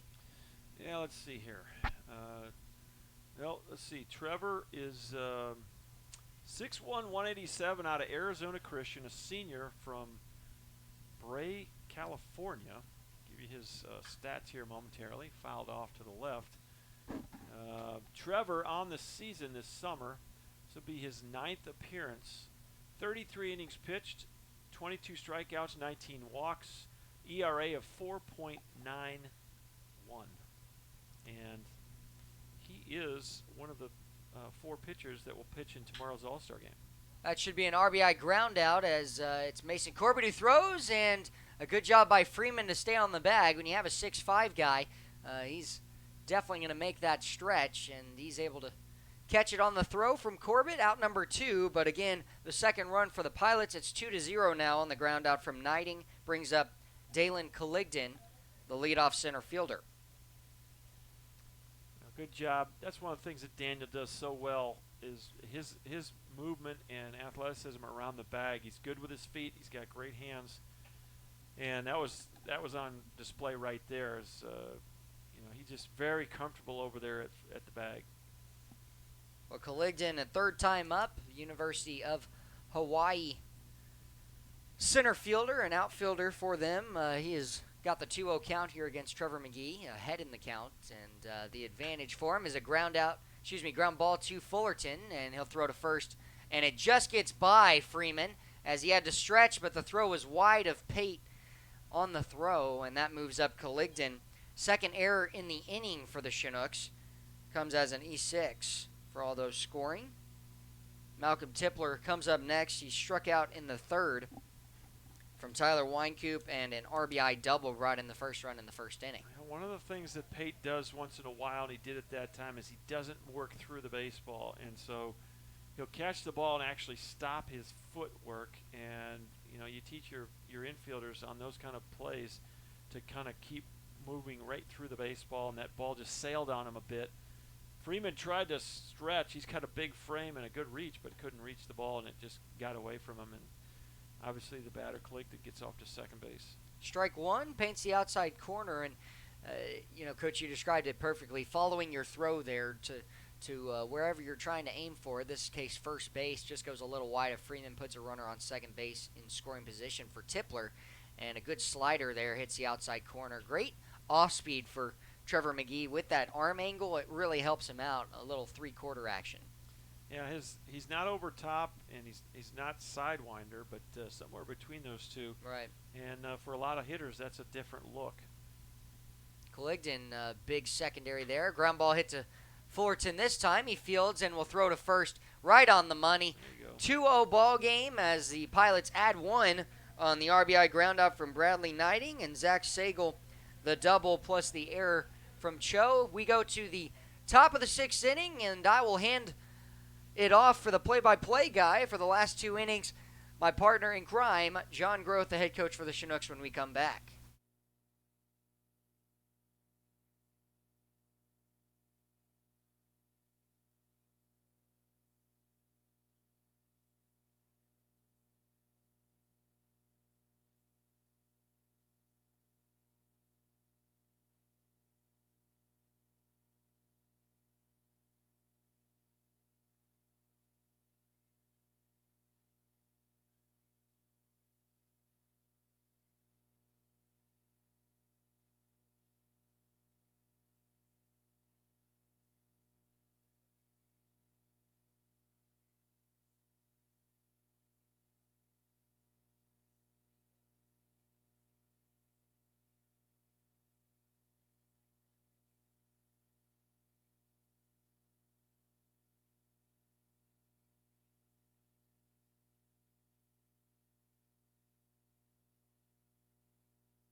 Welcome back to Anchorage, Alaska. I almost said Anchorage, Texas. I got Texas on my brain here when I'm up broadcasting a ball game. There goes Ty back a little late. He's one pitch late. Come on, Ty, let's go. Dalton Smith coaching third base. And it's Jess Davis for the second time. Boy, this game is zipping right along as Braxton Cotton game got a no-hitter. We're in the sixth inning. The Chinooks only have 2 more chances to try to get a base hit and try to get back into this. They trail by a score of 2-0, and it's 3-0 on Jess Davis. Only 3 base runners, all have been walks. And there's ball 4 as Davis draws a 4-pitch leadoff walk here in the 6th inning. So walk number 4 for Cotton game. And boy, that's not the guy you might just throw in a double right there. Jess Davis will steal at some point in this at bat. Here is Paul Fullerton for the first time today. Paid hitting for Dylan Gardner. Came in defensively in the 5th inning. This will be his first plate appearance against the left-hander Cotton game. Takes ball 1. Look to see if Jess tries to take off. There he goes. Huge jump by Jess Davis, and Pate could not hold up. Couldn't resist swinging at that, and he fouls it away. It's 1 ball, 1 strike. Typically, you want to take that pitch when you see that the base runner has a massive jump, but in a showcase format, you get a fastball, you want to take a rip at it, and he did. Here's the 1-1. Misses off the plate, 2 balls and a strike. I was going to say, Davis, the most stolen bases on the team, 13 stolen bases, and that's 13 out of 17 times, only been caught 4 times this season. He had 48 last year, second most in all of college baseball. Well, there's a fastball that catches the outer part. 2 balls and 2 strikes to the Chinook shortstop. Paul Fullerton on his way to UAB with his brother J. Paul. Steps in from the left side.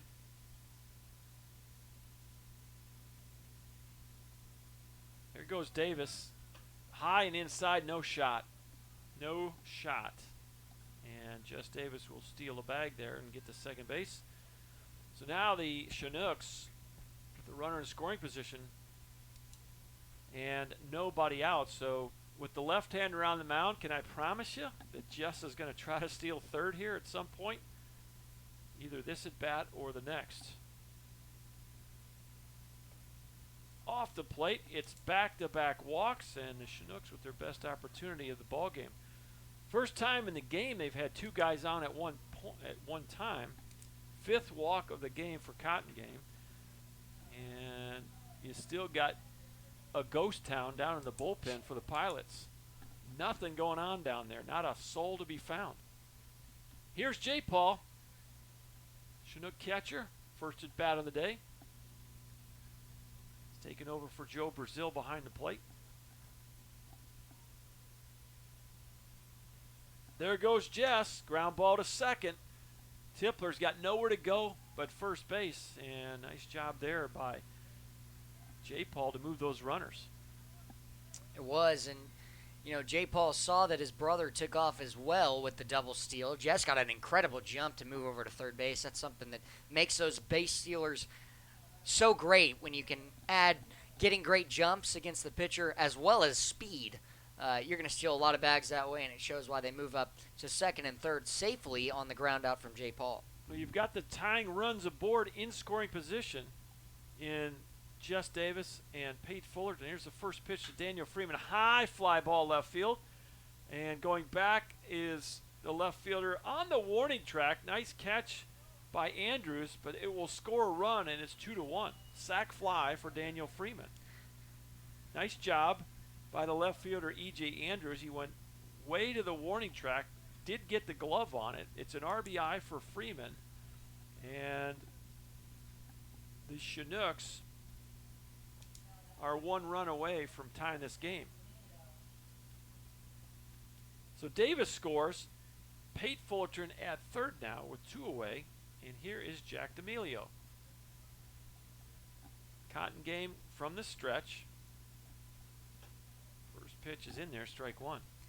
And now, finally, 6 innings in, the few pitchers going to go down to the bullpen for the Pilots. Well, Cotton game has probably kept his pitch count at a very reasonable level. And that pitch is inside corner, called a strike.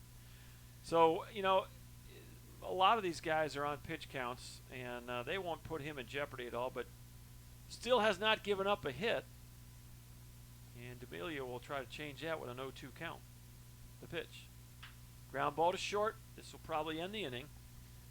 Seagal throws it across, and that's it. So the Chinooks get 1 run on no hits, 2 walks in the inning, 1 man left as Pate Fullerton left at third base. And we'll head to the bottom of the 6th inning. Your new score from Mulcahy Stadium in Anchorage, Alaska. The Pilots 2 and the Chinooks 1.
Welcome back to Anchorage, Alaska. We're at Mulcahy Stadium. It's the Scout Showcase. Game number 2 for the Chinooks in the showcase. And so far, Braxton Cotton game throwing a no-hitter at the Chinooks. We got a new pitcher on the mound. It's Michael Barker. You got some info on Mr. Barker for us, Josh? I do. Just give me 1/2 second. First pitch swinging, fly ball deep left center, and it's going to one-hop the warning track, and Jess Davis picks it up and throws it in. That's Garrett Spain with a leadoff double. Well, that is the 3rd double we've seen today, and of the 4 hits, 3 of them have come from doubles for the Pilots. And some numbers on Michael Barker: 6.67 ERA coming in, a 1-2 record, 12 strikeouts, 14 walks, 21 earned runs. and 39 hits given up in 28 and a third innings on the mound, making his 8th appearance of the season. Here's Zach Morgan now for the 3rd time today, catcher for the Pilots. First pitch swinging, fouls it back. It's 0-1. Morgan had the single in his first at bat back in the first inning and is flown out to right field.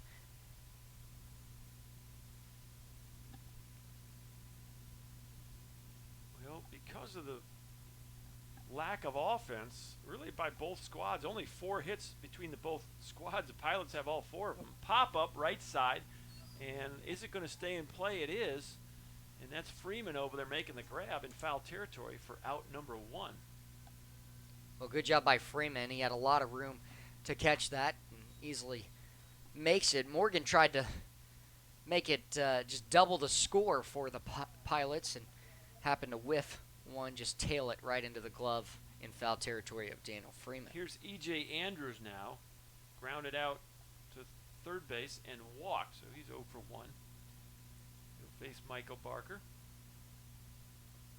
Low. 1-0, and Michael has a unique delivery style that when he comes to the plate, his head snaps down so violently that his hat falls off nearly every pitch. Here's the 1-0. Yeah, it stays on that time. Well, you can definitely tell Michael's really trying to bring it right now. He's trying to hammer strikes in the bottom half of the strike zone, is left 2 up. 2 balls and no strikes. Here's the pitch. Swing and a miss. 2-1. E.J. Andrews has 1 home run this season, and that came against the Chinooks about 2 weeks ago, a 3-run home run in the first inning. It's 2-1 Pilots. We're in the bottom of inning number 6. Michael Barker on the mound. There goes the runner. You throw to third, and not in time. A stolen base for Garrett Spain. And that's the danger with the lefties on the mound. They got their back to that runner, and sometimes they get an extra half-step jump, if not more, and that's exactly what Spain did. He got a good jump, and J. Paul did his best to get rid of the ball. I like the steal of third with the left or right-handed batter up, because that catcher has to work around the batter, and that's what J. Paul had to do. And there's a walk to Andrews, so a double, a pop-up, and now a walk. And that will bring up the DH, Logan Paulson. Spain now improves to 6 for 9 on the season in stolen base attempts. One of the few that he has stolen third base, however. That walk was the 4th issued by Chinook pitching today. First pitch, ground ball foul, first base side, as Michael's hat comes off again. I would get sick of picking that hat up if that was happening to me. He's growing out the hair. I don't know.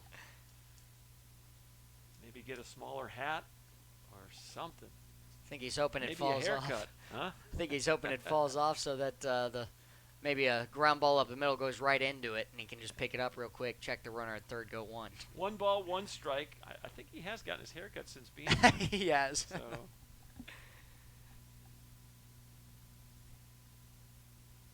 The 1-1 pitch in there for a strike. It's 1-2. First and third, 1 away. 2-1 Pilots. Bottom of the 6th inning. Pilots will turn around and play another game right after this one, as they have the doubleheader today. Runners moving on the pitch and fouled away.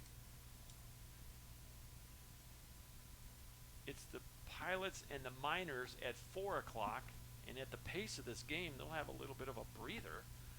7 o'clock game tonight, Oilers-Bucks. Tomorrow, Home Run Derby at 1, and the All-Star game at 4 p.m. Anchorage time. So those of you who want to tune in, I think both the Home Run Derby and the All-Star game will be broadcast. You might have to do some channel surfing on the internet. Traditionally, I've seen the Oiler broadcaster doing the Home Run Derby. I don't know who will do the All-Star game. It might be the Pilots, not sure. But might have to go on the ABL website. There goes the runner, throw back to home plate, gets away from Pate.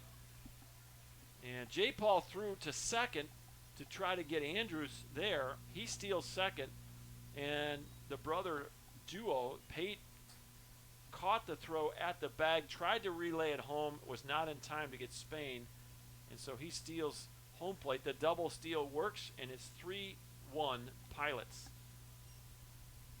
2 balls and 2 strikes. Runner at second, the pitch. And strike 3 called, got him, as Paulson just kind of froze on the breaking pitch. First strikeout for Michael Barker, and the 5th strikeout for Chinook pitching today. That'll be the second out of the inning. And stepping in now is Jorge Mendes, 0 for 2 with a strikeout and a ground out to second. Well, it looks like Cotton Game will be done after this inning, and Hunter Rigsby going to come in to relieve him for the 7th. Fouled off to the left side, headed toward the Chinook vehicles once again. Miners now in the ballpark as they await the next game, wearing their forest green and gold uniforms, kind of the Oakland A's look to their uniforms. Here's the 0-1. In there for a strike, it's 0-2. Well, I'd be shocked if E.J. Andrews doesn't try to swipe third base right here. He keeps inching his way towards third. Paul Fullerton trying to prevent that by holding him.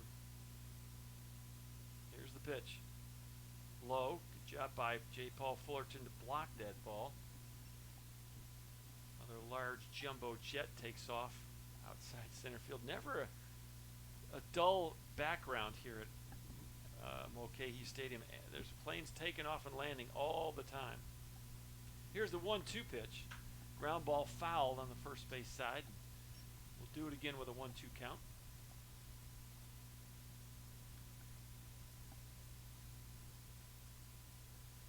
Rigsby looks like he's ready to go. He's headed back to the dugout and actually picks up the foul ball.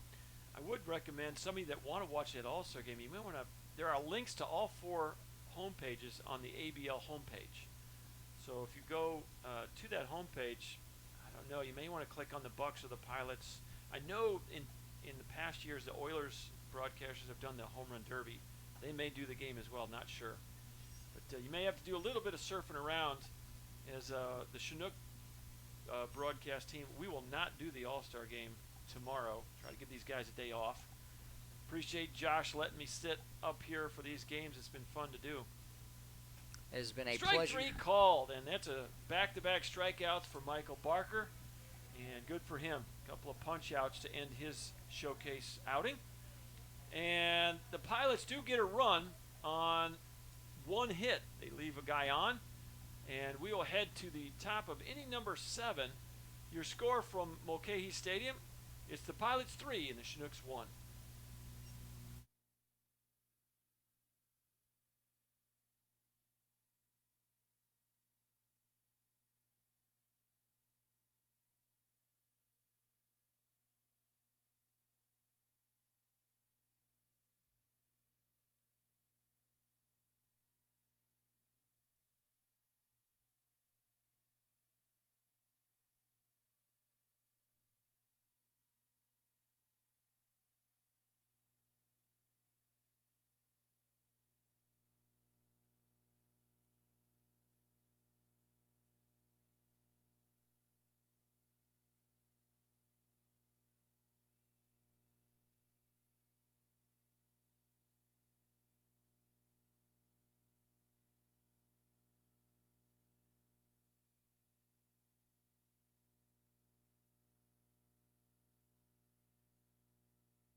Welcome back to Anchorage, Alaska.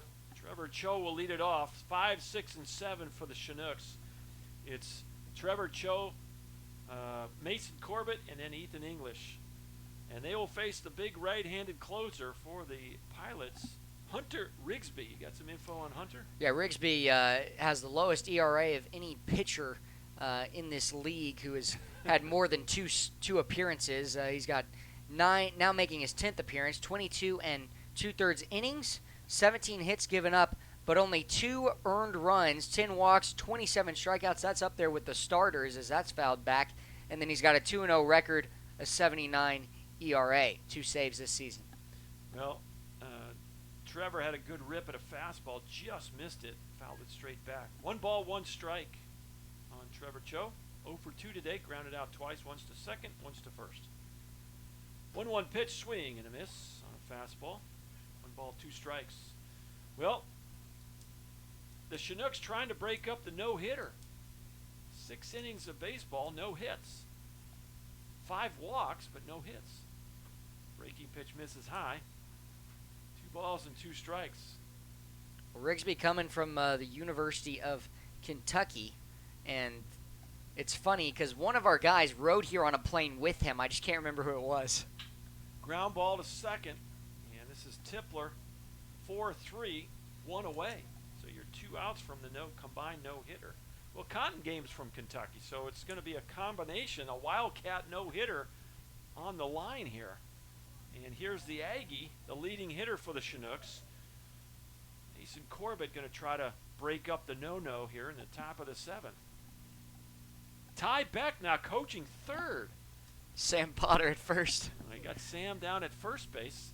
Sam's unied up again. I like to see that. Look out! Line shot right over the Chinook dugout. Wyatt Wewell hopping off the bucket down there and getting out of the way. Cat-like response by Wyatt. Wyatt Wewell. You love his last name. Love to say his name. Here's the 0-1. Ball's low and kicks away from the catcher, Zach Morgan. That would have been a great bunt. 1 ball, 1 strike. Yeah, we need to do something to get a base runner. Ty looking for the signs. He's got his arms folded down there. Come on now. Let's go. Not sure Ty could tell you the signs right now. 1 ball, 1 strike, 1 away. The pitch. Fastball catches the outside corner. 1 ball, 2 strikes. Well, you can see why Rigsby is had success. Big bodied right-hander. That breaking ball misses low. Well, the probability of any Chinook getting a hit is as high as it's going to be right now with Corbett in the box. He's got the highest batting average on the team. 2-2 count with 1 away. The pitch. Low. 3-2. It's the other thing Mason does a great job of is working the count. Trying to work the 6th walk of the ball game for the Chinooks. Still no hits though. 3-4-1 for the Pilots. 1-0-1 for the Chinooks. 3-2 pitch. High chopper. Tough play. And over to make the play at third is Mendezano, and there's 2 away.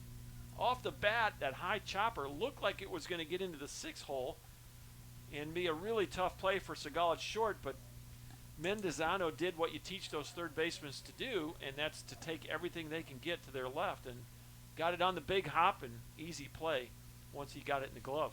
Well, the last hope for the Chinooks to get a hit is Ethan English. Ethan 0 for 2 with a couple of punch outs.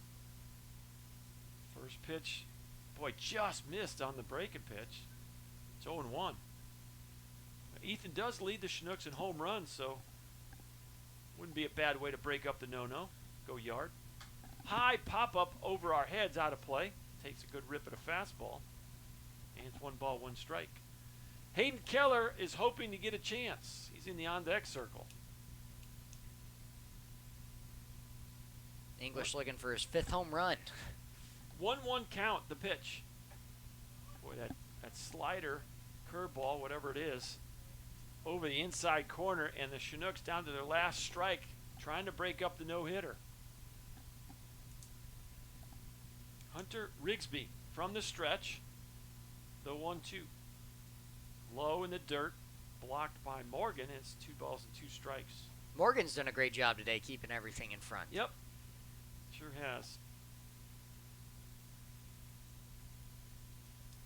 Well, we're just an hour and 35 minutes in. The 2-2 pitch. Line drive. Diving stab by Mendozano. Gets to his feet. Throws. Got him. No hitter for the Pilots on a great play by Jorge Mendozano. Boy, Ethan really put a charge in that ball. He hit it hard, and Mendozano had to dive to his left. He did so. Got to his feet quickly and threw to first to preserve the 7-inning combined no-hitter between Braxton Cottongame and Hunter Rigsby. We will play the bottom of the 7th because this is a scout showcase. So we'll be back in just a minute with the bottom half. It's 3-1 Pilots.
Welcome back to Anchorage. Well, this is the last half inning for the Chinooks in this scouting showcase exhibition games. 2 of them, one yesterday, one today. Hannes Kindrake will finish it up for the Chinooks. And Josh, you want to give us some info on Hannes? Yeah, Hannes, a 8.14 ERA entering in. He's got 1 win this season, 3 losses, 18 strikeouts to his 7 walks, 19 earned runs, and 28 hits, all given up in 21 innings of pitching. He's got the most appearances of any relief pitcher this season, or of any pitcher for that matter on the Chinooks. This is his 14th time on the mound. 6'4", 230, big right-hander. I call him Big Tex. Junior from Biola University out of Medford, Oregon, and I call him Big Tex. I always have guys ask me, is Hannes from Texas? And I said, no, he's got Nolan Ryan's jersey number. So that's what people in Texas affectionately call Nolan Ryan is Big Tex. So here is Big Tex to try to finish it up for the Chinooks. And he will face 8, 9, and 1. This is Zach Segal for the 3rd time today. He has walked and doubled. 1 for 2. First pitch by Hannes, swing and a miss on a fastball. And it's 0-1. Hannes actually got to pitch. He's a second-year ABL player for the Chinooks, and he did pitch in the All-Star game last year. Fastball away. 1 ball, 1 strike. We talked on the pregame a little bit. Had the pregame interviews with the 2 brothers on the team, and Peyton J. Paul Fullerton and Michael and Corbin Barker. But last year I did a similar interview with Hannes and his brother Larson during this showcase series. Did you find out any secrets between the two? If I did, I forgot them. If Larson is watching, all the best to him. Enjoyed having those guys on my pickup route last year. Ground ball, third base side, tough play. Backhanded by D'Amelio. And actually, that's Pate Fullerton now. As looks like he and Jack have flipped spots. Jack playing short. And that's going to be an infield single. Second hit of the ball game for Segal. And that will bring up the 9-hitter Bradley Knighting. Well, and that was a great stop by Pate Fullerton. It was weakly hit over the third base bag. He slid in, made the stop, had to basically throw it from his knees to first base to get him in time, and a little bit of a late throw. Little looper to second. Corbett gloves it, throws to first, and called safe at first base. So little looping liner wasn't hit very hard, and Zach Segal appeared to get back just in before the ball did. So 1 out in the inning. Runner stays at first, and back to the top we go. This is Dalen Collickton for the 4th time. See if the Chinooks can turn a double play here. Popped out of play. Hannes letting that fastball go. Chinooks most double plays in the league, and they're looking for one here to end this ball game. Really have done a nice job, infielders this year, turning those double plays. They had a number of them the other day. Swing and a miss. No balls and 2 strikes to Dalen Collickton. Collickton walked and scored in the 1st, struck out in the 3rd, and reached on an error in the 5th. Here's the 0-2. Swing and a foul tip. J. Paul holds on. And there's 2 away as Hannes Kindreich gets his 1st strikeout. And for Chinook pitching, that's strikeout number 7. And with 2 outs in the 7th, here's Malcolm Tipler. Doubled and scored, or actually doubled in a run in the 1st inning. Struck out and grounded out to short in the 5th. Tapper to short. This should do it. Jack D'Amelio will step on the bag, and that will end the ball game. 6U if you're scoring at the house, and that will finish what is a combined no-hitter as the Glacier Pilots, 3 runs on 5 hits. They commit 1 error, and the Chinooks, 1 run on no hits, a combined no-hitter. They commit 1 error. And let's walk back through the scoring. It won't take very long, as Collickton led the 1st inning off for the Pilots with a walk, and the 2nd batter for the Pilots, Tipler, hit a double and scored that 1st run of the ball game. It was 1-0 Pilots until the 5th inning. In the 5th inning, a 1-out double by Segal and a ground out by Knighting, and that was it. That's all they needed, as Segal was on 3rd base at the moment, and so it was 2-0 in favor of the Pilots. The Chinooks got their lone run in the 6th inning. A leadoff walk by Jess Davis. He stole 2nd. Another walk to Gardner. And a sac fly by Freeman eventually in the inning scored the only run for the Chinooks, and that's it. No hits for the Chinooks. They did get 5 walks on the day. 1 run on no hits and 1 error for the Chinooks. The Pilots 3 runs on 5 hits and 1 error. So that'll do it from Mulcahy Stadium. Let's go through the rest of the schedule for you just to kind of get you up to speed here. So a 4 o'clock game between the Miners and the Pilots will follow today, and then a 7 o'clock game, Oilers and Bucks. Tomorrow, Home Run Derby at 1, and the All-Star game at 4 Anchorage time. So I would encourage all of you, if you want to watch the Home Run Derby or the All-Star game, to click on some of the links. All those logos on the ABL homepage, they are live links, and you may want to check out. We're not exactly sure which broadcast team might be broadcasting online, but I think one of them is going to. It may be the Oilers, it may be the Miners or the Bucks or the Pilots, but the Chinook broadcast, I don't know. Usually there's one of the broadcast teams that broadcasts the All-Star game and Home Run Derby online. So, Josh, thanks for sharing the press box with me here the last couple of days. It's been fun to get back up into the booth. Appreciate you allowing me to share this the booth with you. It's been a pleasure to call the games with you, Coach, and hope to do it again at some point in my lifetime with you. And thank you so much for allowing me to be alongside with you. I want to say one more thing about the All-Stars who are going to play with Jess Davis, J. Paul Fullerton, Mason Corbett, Hayden Keller, Brandon Cody, and Ethan English. Then the pitchers, Sam Brace, Zach Sundine, Trevor Mcgee, and Joey Levitt. The Home Run Derby hitter is Ethan English. Brandon Cody was named to it. He will not be appearing in it. But those will appear tomorrow at 1 p.m. for the Home Run Derby, 4 p.m. for the All-Star game. Awesome. Congratulations to all those Chinooks that made the All-Star team. And, it's always a treat for these guys to get to play in front of all these pro scouts for 2 days in a row. These are non-league games. They don't count. So I think a pretty good showing by the Chinooks. And, they hit batting practice yesterday in front of the scouts. They played 2 ball games, took infield both days. And hopefully some notes were taken by the scouts, and some of these guys will get followed up on at their schools back home. But certainly a fun weekend for everyone involved. And tomorrow will be even more fun because it's a little less competitive and more fun as these guys just, it's a really unique dynamic in that dugout because these guys that compete with one another all summer are in the same dugout with some of the guys they're competing with. So the Chinook players will actually, those all-stars will divide. Some of them will be in the first base dugout, some will be in the third base dugout as the other teams will be gathered together. You got the Bucks and the Oilers and the Miners and the Pilots teaming up, and then the Chinook team, the Chinook All-Stars will actually, there'll some be on one team and some be on the other team. So, and probably most of our coaches are I'll probably be uniformed up and in one of those dugouts. Chris Beck will probably be in the other dugout. It's how we did it last year, and it's a fun time for you to kind of just hang out with some of these guys that you compete with all summer. So looking forward to that.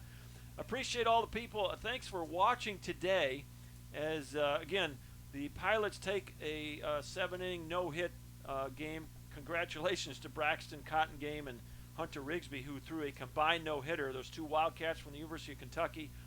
3 runs and 5 hits, 1 error for the Pilots, 1 run on no hits and 1 error for the Chinooks. So, thanks for watching. Thanks be to God who gives us the victory through Jesus Christ our Lord. So long, everybody.